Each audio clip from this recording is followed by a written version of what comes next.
आता बदलापूर प्रकरणी सगळ्यात मोठी बातमी समोर येते।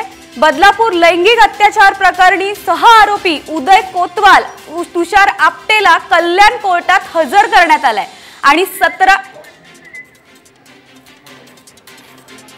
उदय कोतवाल आणि तुषार आपटे या 6 आरोपींना आता कोर्टाने जामीनही मंजूर केलाय। या दोघांनाही रायगडच्या कर्जत मधून अटक करण्यात आली होती। 1.25 महिन्यापासून दोन्ही आरोपी फरार होते। मात्र आता या प्रकरणी मोठी अपडेट समोर येते। या आरोपींना कोर्टाने जामीन मंजूर केलेला आहे। बदलापूर लैंगिक अत्याचार प्रकरणात ही मोठी अपडेट येते।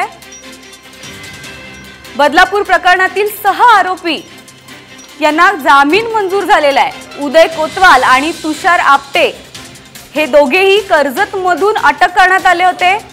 मात्र आता कोर्टाने त्यांना जामीन मंजूर केलेला आहे।